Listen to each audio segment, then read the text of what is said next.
get this day started. The view from the street.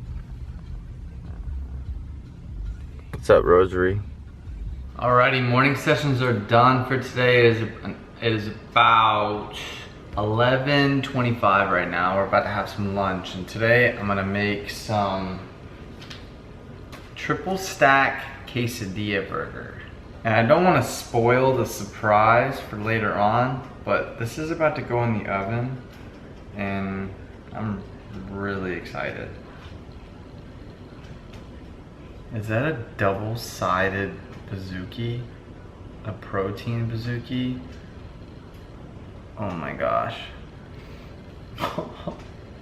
Alright, for this quesadilla burger, I need you to see how I'm gonna fold it. So, this is the long ways. I'm gonna go this way, and I'm just gonna fold it over like this evenly. And then what I'm gonna do is slice it evenly for the three quesadillas that we're gonna use for the double stack burger. So that's very key. Alright, so right now I wanted to show you guys exactly how I go about forming my perfect burger patty. What I'm gonna do is I'm gonna take my 4-ounce ball of meat. I'm gonna kind of play with it a little bit and make it into a nice formed ball to where it's pretty much smooth along all the outsides. So as you can see, so now I'm gonna press it down, and I'm gonna press it down into a nice wide patty. Just with my fingers, kind of massaging it out. And now what I'm gonna do is kind of go around the edges with my hand and kind of form it up.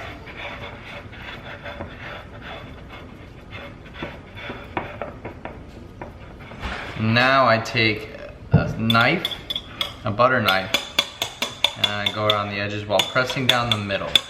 While pressing down the middle will ensure that your burger will not shrink. That's the biggest thing. Is you have a burger and you put it on there, you're like, wow, this is gonna be a lot. Then all of a sudden you get your burger, it's this little shrinky dink little thing. So what you want to do is just actively press down the middle until your burger is nicely shaped. A nice circle, the outsides are even. And then you're gonna season your burger with some sea salt and some ground pepper and whatever you want else on there. I'm gonna put a little garlic powder. So as you can see, that's my burger patty. And here we have all the ingredients. The burger with the cheese on top, the sauteed jalapenos, egg white patty, 2 slices of bacon, turkey bacon, whole fried runny egg, and our 3 cheddar quesadillas. And of course, a big side of veggies.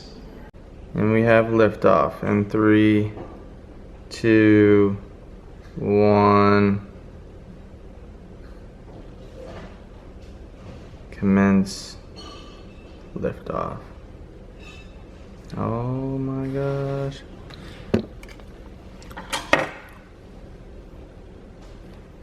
And of course, here comes the live taste test. Just look at it. Just look at the gains still trickling on there. Oh my gosh, it's dripping on the counter. Here we go. Lift off in 3, 2, 1.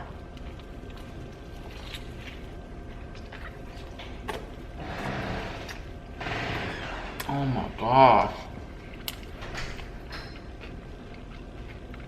It's dripping everywhere. Oh my gosh.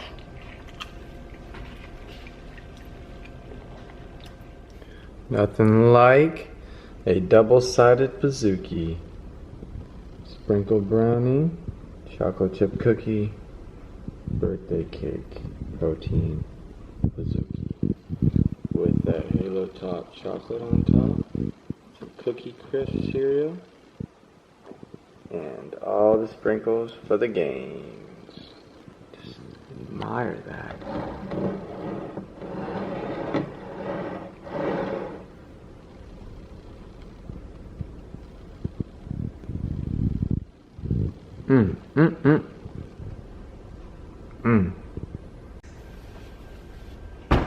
And as always, we gotta do the live taste test. just admire how beautiful that is. And the taste test, just look at it. Come on, focus. Get all angles. Oh my gosh, it's melting everywhere.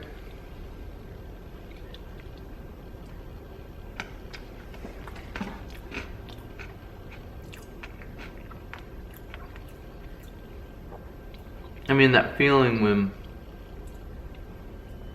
it's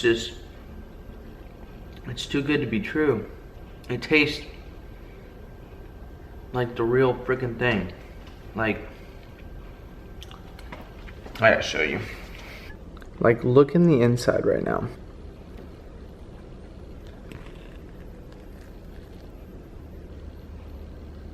Look at that brownie. Oh my gosh. So after all those protein Pizookie gains, I actually had to go work out about 45 minutes after eating that whole Pizookie. So I started off my upper push day with 3 sets of 5 at 195 pounds, and then moved on to 1 set of 8 and then 1 set of 12. Bench press has been something that I've been it's definitely dropped off whenever I've done this cut. Looking forward to really progressing in that in the long run. And then I moved on to some one-arm dumbbell overhead press, and this is my top set of 8 with 50 pounds. I've liked these. These feel really good. I get a nice, real good pump in my shoulders whenever I do these. And so I did 5 total sets between 8 reps and actually 20 reps. So my third movement was a superset of, we did 4 total sets of 12 pause dumbbell, slight incline dumbbell bench press, and then supersetted this with 10 heavier lateral raises and then 10 lighter, but really focused on the tempo. So you see I did these 10 right here, and then I'll drop them whenever I finish the set, and I'm gonna pick up the lighter dumbbells, so about 10-pound lighter dumbbells. So I used 25s and then I used 15s. And so with these 15s, I'm really focusing on leading with my elbow and lifting really with my delts and really controlling on the way down. And you should feel your delts just on fire, just lit up if you're doing these right. And look at my hands; they're just hooks. They're just hooks, and so I'm not letting my hands go higher than my elbows, and just really focusing on that hook. And so after we get done with these, I moved on to a movement that just tears my chest up, and I get such an amazing contraction, and that is a tempo ring push-up. So what I'm focusing on here is I'm doing sets of 15. This is going to be a part of a superset. What I was doing is focusing on 3 seconds on the way down, a slight pause, and then really squeezing at the top. And the contraction is unbelievable on these. I love doing those.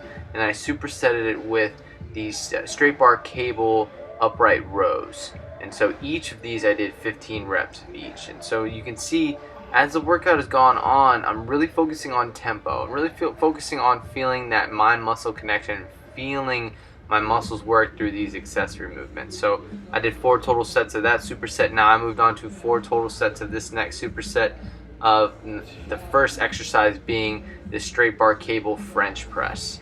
And so I did 15 reps here, and you can see on the negative portion, I'm really focusing on that control and getting that full stretch of the tricep all the way down of every single rep.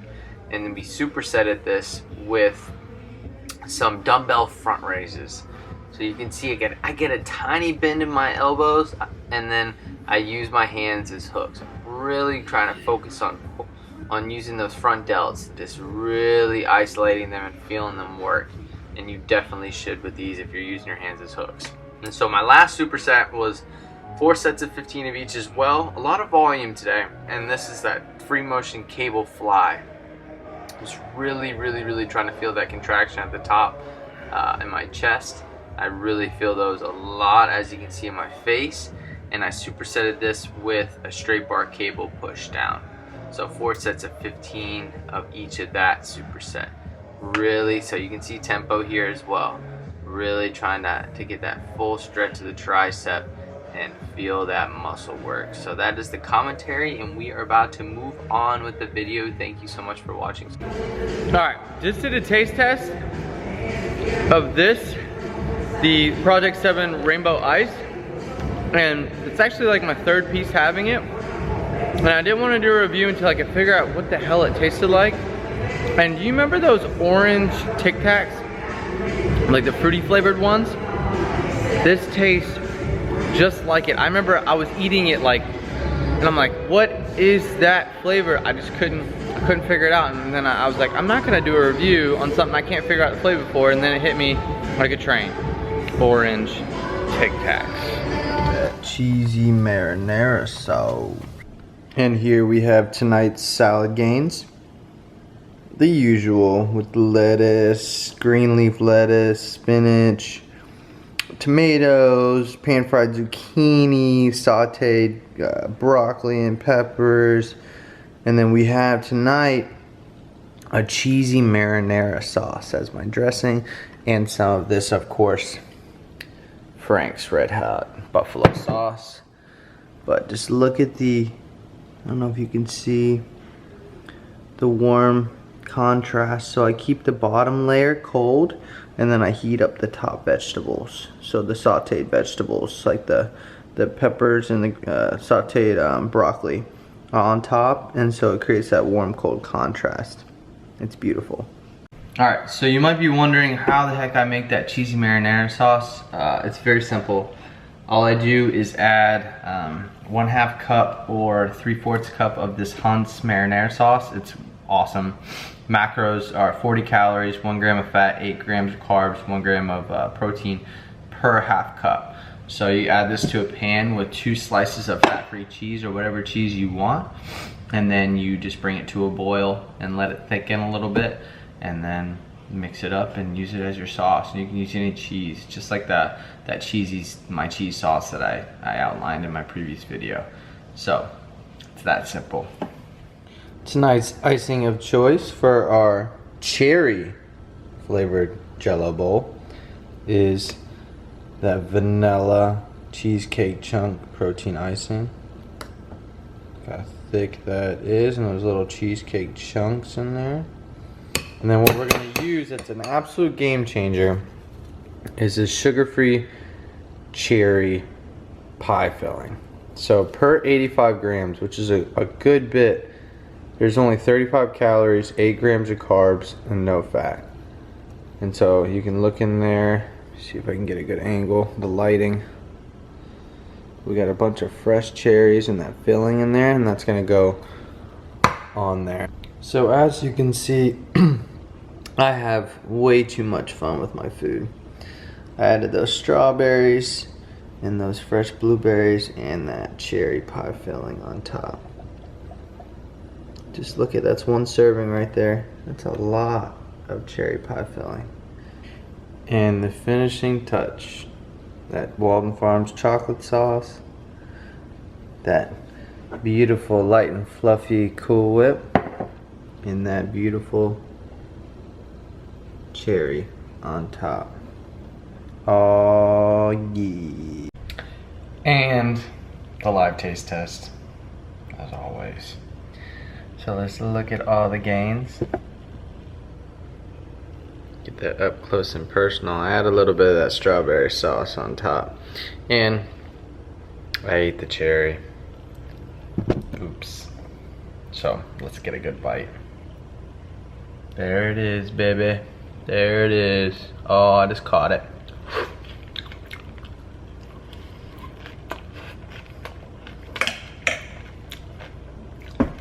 Damn. Cherry Jello is good. Why the hell didn't I get cherry more often? Man, try it out. Cherry Jello. Man, that's good. That is good. Hope you guys aren't getting annoyed with all these Jello bowls. They change, but nonetheless, they're a game changer and they taste